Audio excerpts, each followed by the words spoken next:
Se você clicou aqui nesse vídeo, você deve estar se perguntando agora nesse exato momento. Pô, o Thiagão aqui é um canal de finanças, um canal que fala de investimentos, que fala de planejamento patrimonial.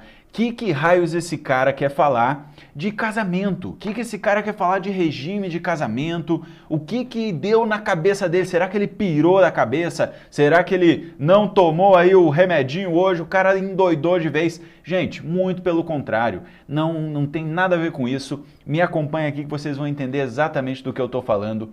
Porque regime de casamento, construção familiar, isso tem tudo a ver com dinheiro, pessoal. Principalmente porque, segura aí, tá? Vou falar agora aqui para vocês uma estatística que é estarrecedora. No Brasil, cerca de 60% dos divórcios são relacionados a questões financeiras.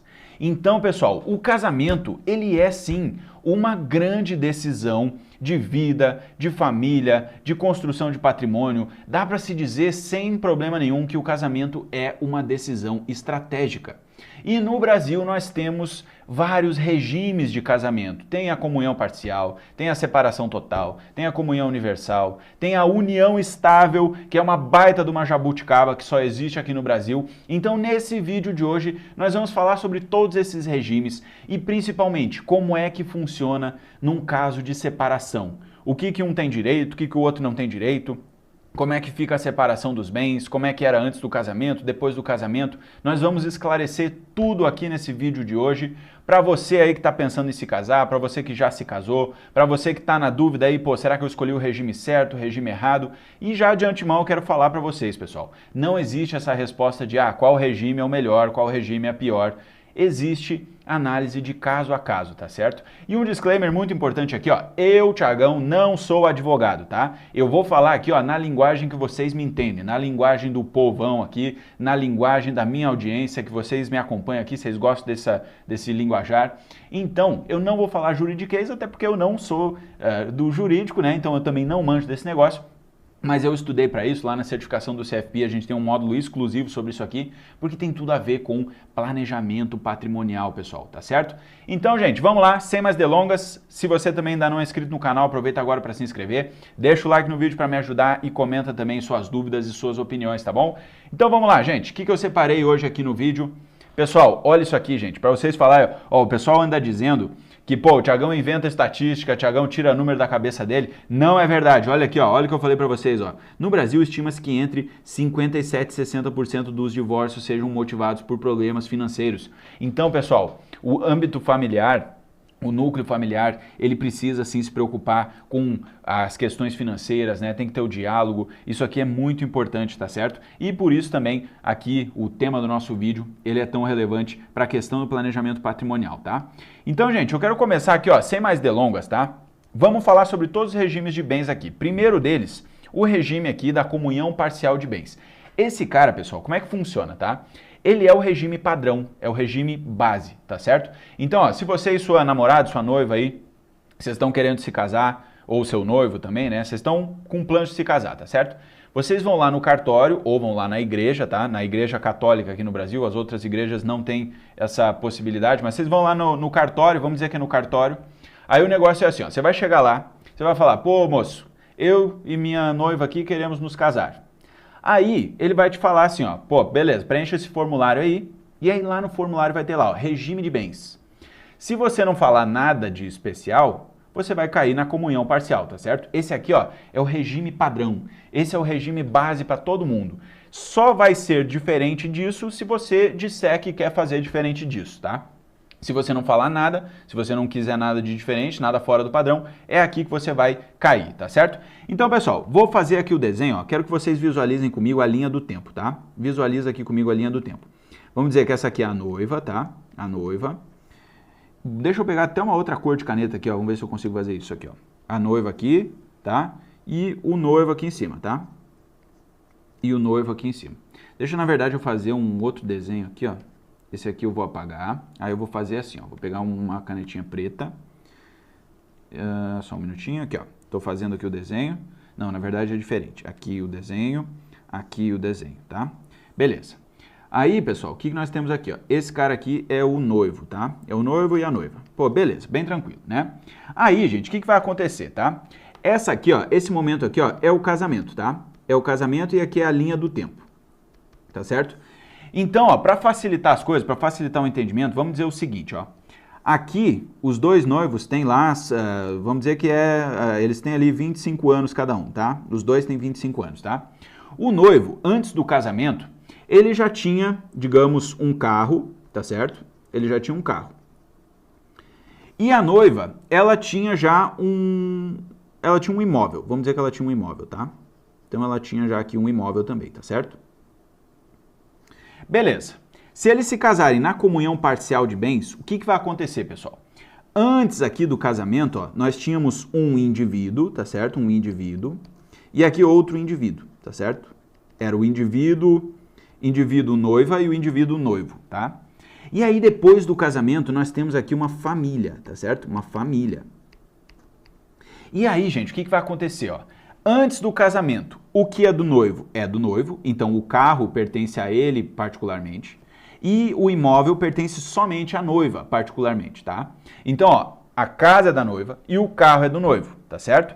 Agora, depois de casados, tá? Então, depois ali dos seus 25 anos, depois que eles completaram ali, formaram a família, tudo que for de um vai ser do outro também. Então, eles compraram outro carro, compraram outra casa, juntaram dinheiro no banco. Então tá lá, o carro, casa, dinheiro no banco, investimentos, aplicações, tudo isso, tá? É da família, tá certo? Então, ó, antes o que era de um é de um, e agora o que é de um é dos dois. É assim que funciona, tá certo? Esse aqui é o regime da comunhão parcial. Por isso que é comunhão parcial, ó. Porque o que é antes não é de comunhão e o que é depois é de comunhão, tá certo? Bem fácil de entender, né, gente? Muito tranquilo. E aí, pessoal, num caso de divórcio, o que vai acontecer aqui, tá? Se rolar um divórcio, aí, ó, o noivo fica com o carro que já era dele, a noiva fica com a casa que já era dela, e tudo que era da família vai ser partilhado. Um vai para o noivo e o outro que vai para a noiva, tá certo? Então vai rolar uma partilha daquilo que era o chamado aqui, ó, bens comuns, tá? Bens comuns. Aqui rola uma partilha. E aqui os que já eram bens exclusivos, fica cada um na sua, tá? Os bens comuns são partilhados e o que era cada um na sua tá resolvido, tá certo? Gente, muito tranquilo isso aqui, tá? Agora eu quero cortar aqui, ó, só para fazer um disclaimer para vocês, tá? Eu falei aqui só do caso do divórcio, que é o caso mais simples, tá? Tem também todo um outro lance para quando existe a sucessão, ou seja, um dos dois cônjuges faleceu, tá certo? A pessoa falece e ela deixa herança. Aí tem diferença quando tem filhos, quando não tem filhos, quando tem pais vivos, quando não tem pais vivos. Cada caso desse aí vale um estudo em particular. Se vocês querem me ouvir falando sobre isso, deixa aqui nos comentários, tá? Nesse vídeo de hoje eu vou falar só do caso de divórcio, não vou falar do caso de sucessão, tá bom? Mas se vocês quiserem me ouvir, deixa aqui nos comentários. Beleza, gente? Então vamos avançar aqui, ó. Tudo certo, essa aqui é a comunhão parcial, bem tranquilo, né? Bem de boa. Agora, vamos avançar aqui, ó.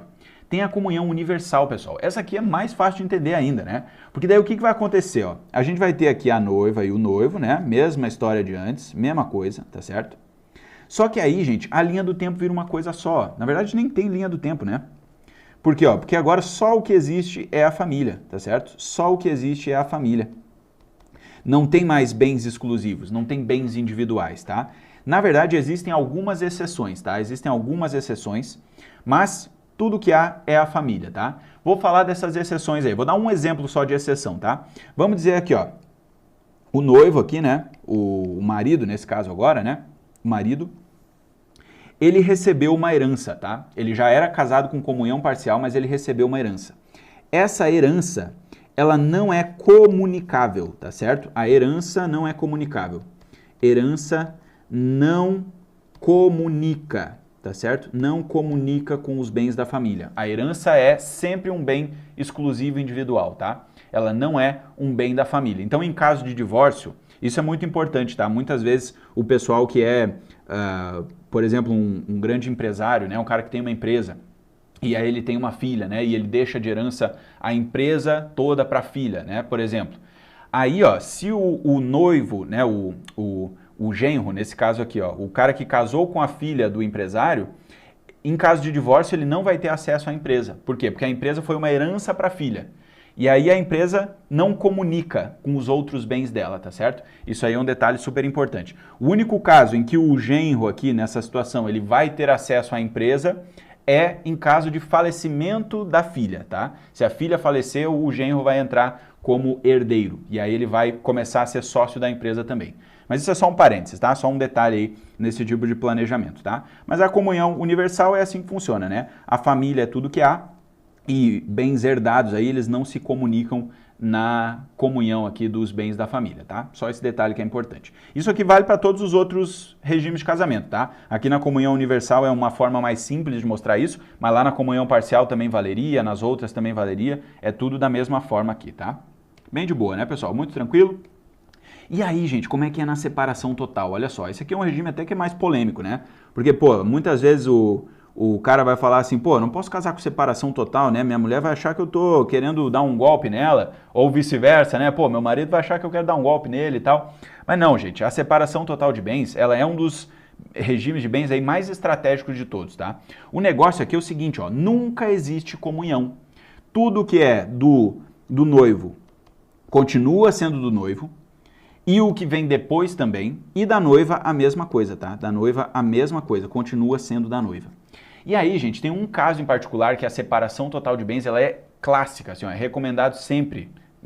Sempre não, né? Vamos botar um asterisco aí. Ela é recomendada na maioria das vezes, tá? Que é do marido ou da mulher, né, da família, haver alguém que seja empresário, tá? Porque o que vai acontecer, gente? Vamos pensar numa situação. Imagina que o cara é empresário, tá? E aí ele é casado com comunhão de bens, tá? Ele é casado com comunhão de bens. A esposa dele, né, ela participa junto da empresa. Ela vai ter direito sobre a empresa no caso de uma sucessão, no caso de um divórcio. Então a esposa, né, no caso de comunhão de bens, ela vai estar ali junto, né? O cara, mesmo sendo empresário, dono das cotas da empresa, a esposa tem direito sobre a empresa dependendo da situação, tá? Então isso aí é importante, guardem isso aí. Agora, vamos imaginar uma situação péssima, tá? A empresa entrou em crise, o cara teve que demitir muita gente, aí os funcionários entraram na justiça e ele foi condenado lá pela justiça a pagar uma baita indenização. Pô, ele tem que pagar lá 5 milhões de reais de indenização, uma ação trabalhista em grupo, um negócio casca grossa lá, o cara foi indiciado. E aí a empresa não tem bens, não tem imóvel próprio, não tem carro, não tem nada. A justiça, ela pode acabar com a natureza da pessoa jurídica e ela vai chegar no sócio. E aí o sócio, com os bens dele, ele vai ser bloqueado na justiça para pagar aquela ação que ele perdeu. E aí, pessoal, numa dessas, se o empresário é casado com comunhão de bens, a família pode ficar sem a casa, pode ficar sem o próprio dinheiro, pode ficar sem a previdência da aposentadoria. Previdência é mais delicado, é uma coisa um pouco mais protegida, mas pode ficar sem o dinheiro da aposentadoria. Então, pessoal, é muito perigoso para um empresário casar com comunhão de bens. É mais seguro ele casar com separação de bens, porque se ele casar com separação de bens, a esposa pode ser a dona do patrimônio da família. E aí cria-se uma camada de proteção, porque daí a justiça até chegar no CPF do marido nessa situação e bloquear os bens dele, a família vai estar protegida, a família não vai ficar sem casa, não vai ficar sem o dinheiro, porque está já no nome da esposa e eles têm separação total de bens no regime de casamento. Deu para entender, pessoal? É uma forma aí de proteger patrimônio, né, de blindagem patrimonial. Esse termo aí é meio polêmico, aí tem alguns advogados que não gostam muito disso, mas é uma forma aí de se proteger e é muito indicado para o caso do investidor empresário, tá certo? Feito esse parênteses aqui, esse disclaimer, né? Vamos voltar aqui para o material, mas a separação total de bens não tem muito o que falar além disso, tá, pessoal? É um regime aqui que ele é totalmente flexível, né? Cada um na sua, cada um tem o seu patrimônio, né? Num caso de divórcio, cada um fica com o seu, é assim que funciona, tá certo? E tem essa indicação aí normalmente para o caso do investidor empresário, dele casar aí com a separação total de bens para ter essa camada maior de proteção. Mas claro, né, antes de tomar qualquer decisão, nesse caso aqui é muito importante conversar com um advogado especializado, tá? Então fica aí a recomendação. Beleza, pessoal? Vamos avançar aqui então. E aí, gente, tem esse outro aqui que também é mais uma jabuticaba, tá? Se você é casado aí, ó, com participação final dos aquestos, eu te desafio a deixar nos comentários, porque eu nunca vi uma pessoa na vida que é casada nesse regime de bens aí. Isso aqui, ó, eu acho Eu acho que só existe na teoria, tá? Eu nunca vi ninguém na prática casado nesse regime. Se você é casado nesse regime, já deixa aí nos comentários, tá? Como é que ele funciona na prática, tá, pessoal? Ele é igual à separação de bens, tá? Igual à separação. Igual à separação. Então, o que que isso implica, tá? Tem um detalhe importante. Em todos os regimes de casamento, por exemplo, quando a pessoa vai comprar um imóvel, tá? Se ela é casada com comunhão de bens, a esposa tem que assinar junto, tanto para comprar quanto para vender, tá certo? A esposa ou o marido, né? Qualquer uma das partes ali que for fazer negócio com imóveis, com bens de alto valor, que tenha que assinar, que tenha que ter anuência, porque vai mexer com o patrimônio da família, a esposa ou o esposo tem que participar junto na decisão, tá? Na decisão e na assinatura, né? Não pode ser feito sem a anuência dos dois do casal, tá certo? Na separação total de bens, não. Na separação de bens, não tem nada a ver com o outro. Cada um tem o seu regime, aliás, cada um tem o seu patrimônio ali, os dois são separados. Então é flexível, né? O cara quer comprar imóvel, quer vender imóvel, quer usar o dinheiro, quer fazer qualquer coisa, ele tem total liberdade para fazer isso, tá? Aí, na participação final dos aquestos, vai ser igual à separação total de bens durante a vigência, tá? Então, assim, ó, o cara faz tudo que ele quiser lá, ó, pô, quer comprar um imóvel, ele compra, quer vender o imóvel, ele vende. Ele faz o que ele quiser, tá? Mas, em caso de dissolução do casamento, né, em caso de divórcio ou de dissolução do casamento, aí, ó, faz-se um montante da família e se divide esse montante, tá certo? Então, só no final dos aquestos aí, é que os dois dividem as coisas, caso o casamento seja dissolvido, tá? Então, esse regime aqui, ó, ele serve para ter a flexibilidade da separação de bens e, no final, os dois terem a divisão de bens caso o casamento acabe, tá certo? Então, é mais ou menos assim que é o negócio aí da participação final nos aquestos. E, de novo, nunca vi ninguém casado com esse regime de bens, é um negócio que é, assim, bem fora da caixa, vamos dizer assim, né? Se você é casado nesse regime, deixa aqui nos comentários, tá? Fica aí o desafio. Beleza. Agora, gente, vamos lá. Existe também no Brasil um negócio da separação obrigatória de bens, tá? Esse aqui, ele vale para quando a pessoa tem mais de 70 anos de idade, tá? Pô, é para evitar aquele caso lá do golpe do baú, né, pessoal? Isso aqui é muito fácil de entender, né? Pô, vamos pensar lá no seu Genésio. O seu Genésio tem lá 85 anos de idade e aí, de repente, ele se apaixona pela dona Florzinha lá, que tem 25 anos de idade. Pô, é amor verdadeiro, né? Super amor verdadeiro. Seu Genésio com 85 anos e a dona Florzinha lá com 25 anos, né? Pô, gente, é meio esquisito, né? Claro que é meio esquisito. Então, nesse caso aqui, como o seu Genésio já tem uma idade avançada, ele precisa necessariamente casar com a separação obrigatória de bens, tá? Ele não pode escolher outro regime porque ele já tem mais de 70 anos, tá? É para evitar qualquer tipo de fraude aí numa herança, qualquer tipo de tentativa aí de contornar a lei, né? De burlar a lei num caso aí de herança, tá? Então, para evitar lá o golpe do baú, aquela coisa toda lá, o exemplo clássico aí que eu falei do seu Genésio, né? Mas o ponto é esse, tá, pessoal? Se a pessoa tem já uma idade avançada, ela precisa casar na separação obrigatória de bens, tá bom? Bem tranquilo, né, pessoal? E aí, gente, tem uma coisa aqui que é importante, ó, eu ainda não tinha comentado, tá? Eu vou aproveitar esse espaço aqui, ó, só para falar uma coisa que é o seguinte. Em todos os regimes de bens, tá? Todos os regimes de bens. Se você quiser fazer diferente da comunhão parcial, que é o regime padrão, você precisa ter o chamado pacto antinupcial, tá certo? O que é isso aqui, Tiagão? Gente, isso aqui é um documento que formaliza a escolha do regime de bens, que tem que ser assinado em cartório, né? Tem que ter a firma reconhecida lá, tem que ter todo o processo padrão bonitinho. Normalmente tem que ser revisitado por um advogado também. Então, ó, se você quiser fazer diferente do padrão, você precisa ter o pacto antinupcial, tá? Em todos os regimes, menos no regime padrão, tá? Menos no regime padrão, que é a comunhão parcial de bens, tá certo? Então, ó, quero fazer rapidinho, quero fazer mais barato aqui no cartório, vai fazer o comunhão parcial, não tem que fazer nada disso, não tem que fazer pacto antinupcial nem nada disso. Ah, não, mas quero fazer diferente, quero outro regime de bens, aí precisa ter o pacto antinupcial. Beleza? Bem tranquilo, né, pessoal? De boa de entender isso aqui. Agora, gente, agora vou entrar na parte mais casca-grossa de todas aqui, ó, que vocês estavam esperando até agora. Tiagão, beleza, isso aí tudo que tu tá falando, cara, é quando a gente vai lá no cartório, quando a gente formaliza, quando a gente tá lá, né, pô, fazendo tudo bonitinho ali, ó, Joãozinho do Passo Certo, né? Pedi minha noiva em casamento, fui corajoso, né? Me expus à vergonha, né? Me ajoelhei, botei o anel ali de noivado e tal, pedi ela em casamento, fiz todo o processo bonitinho. Mas, ô, cara, e aí? E quando eu só vou morar junto? E se eu for só morar junto, hein? Se eu for só lá deixar minha escova de dente na casa dela, deixei minha escova de dente na casa dela. A gente já tá morando junto, já estamos juntos há 10 anos. Já temos 2 filhos, já estamos ali juntos, mas a gente nunca se casou, cara. E aí? O que acontece nesse caso? Gente, aí, pessoal, aí nós temos mais uma jabuticaba brasileira aqui, ó, que é a maravilha, a maravilhosa, a incrível e chamada união estável, tá certo? Pessoal, a união estável, ela foi criada por quê? Porque as pessoas, né, quando elas se casam, e se a união, né, o casamento, ele se rompe, depois você nunca mais vai tirar aquilo do seu estado civil, né? Se você uma vez foi casado e termina o casamento, você vai ser para sempre um divorciado. Você vai ser sempre um divorciado, você nunca vai tirar esse carimbo de divorciado lá do seu estado civil. Mas se você fizer uma união estável, pô, aí não tem nada disso, né? A união estável é só um somebody love, é só um iê glu glu aqui, ó. É só, pô, vamos se juntar aqui, ó, mas não é nada sério assim, não é um casamento, é só uma união estável aqui, ó, a gente tá junto há muito tempo. E aí, pessoal, nós temos duas instâncias aqui, tá?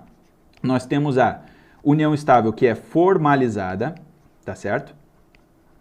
E a união estável que é não formalizada, tá? E aí vocês já devem estar se imaginando, né, pessoal? A formalizada é o quê? Dá para ir lá no cartório, e falar, cara, eu quero fazer, na verdade, uma união estável. Eu não quero me casar, quero fazer uma união estável. Tá, mas qual é a vantagem disso? É um pouquinho mais barato e também não precisa ter testemunhas, né? O casamento você tem que levar umas testemunhas lá para assinar junto, é mais trabalhoso, é mais burocrático, tem que tirar o pessoal do trabalho em hora comercial. Tem uma complicaçãozinha, tá? Mas a união estável não precisa de nada disso, é só chegar lá, assinar, tá pronto, vamos embora, tá certo? E aí, gente, a união estável, quando ela é formalizada, ela vai ter uma data de início, tá? Ela tem uma data de início. E a união estável, ela tem também um regime de bens próprio. Regime de bens, exatamente. Então, você pode ter uma união estável com separação total, uma união estável com comunhão parcial, uma união estável com comunhão universal. Você pode ter tudo isso, tá? Pode ter de tudo um pouco aqui misturado, tá certo? Você pode ter, sim, diferentes regimes de bens dentro da união estável, tá certo? E aí, pessoal, isso aqui só funciona quando ela é formalizada, tá? Quando você vai lá no cartório e você assina todos os papéis lá bonitinho, tá? É desse jeito. Agora, a não formalizada é quando a gente simplesmente junta as escovas de dente. Juntou a escova de dente, foi morar junto.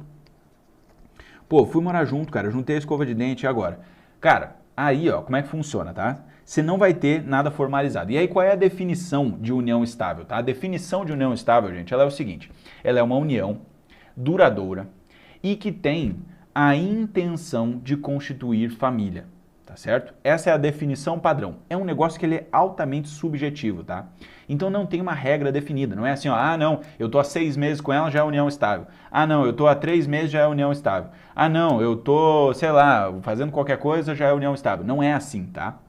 Isso aqui, ó, se porventura, né, vocês namoraram muito tempo, e aí moraram junto um tempo, alguma coisa nesse sentido, e aí terminaram de mal, né, pô, brigaram, foi feia a coisa, mas vocês tiveram um relacionamento muito longo e foi parar na justiça, aí se tiver uma união estável que ela é não formalizada, vai abrir margem para arbitragem do juiz, tá certo? É assim que vai funcionar. Aí, ó, tudo vai contar, tá certo? A data de começo do relacionamento, a data que vocês foram morar junto.